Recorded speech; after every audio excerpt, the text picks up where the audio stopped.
6 бөлүм. Бир туугандар, кандайдыр бир күнөө жасап айыбы ачылган адамды силер рухтун жетеги менен жашагандар момундук менен оң жолго салгыла. Бирок өзүңөрдө азгырылып кетпеш үчүн сак болгула. Бири-бириңердин кыйынчылыгыңарды көтөргүлө. Ошентип Машаяктын мыйзамын аткарасыңар. Анткени эгерде кимдир бирөө чынында эч ким эмес болуп туруп, өзүн жогору бааласа, ал өзүн өзү алдайт. Ар ким өзүнүн ишин текшерсин. Ошондо ал башка бирөө тарабынан эмес, өзү тарабынан мактоого ээ болот. Анткени ар ким өз жүгүн өзү көтөрөт. Насаат алып жаткан адам колунда болгон нерсесин өзүнүн насаатчысы менен бөлүшсүн. Алданбагыла. Кудайшылдың болбойт, анткени адам эмнени сепсе, ошону орот. Себеби өзүнүн күнөөкөр табиятына сепкен адам күнөөкөр табиятынан чирий турган нерсени алат. Ал эми рухка сепкен адам рухтан түбөлүк өмүрдү алат. Жакшылык кылып жатып кейбейли, анткени алсырап калбасак өз учурунда жыйнап алабыз.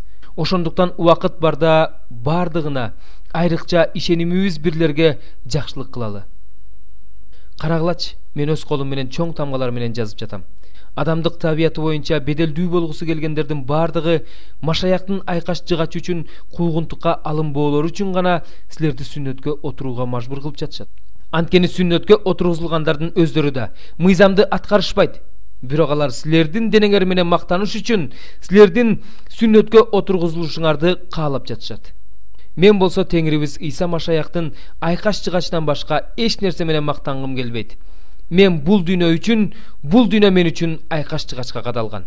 Анткени Машаяк Иса жолунда сүннөткө отургузулуу же сүннөткө отургузулбоо маанилүү эмес, жаңадан маанилүү.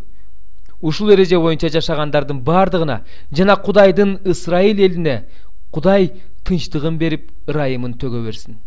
Мындан ары эч ким мага кыйынчылык келтирбесин, анткени мен Теңир Исанын жараатын өзүмдүн денемде алып жүрөм.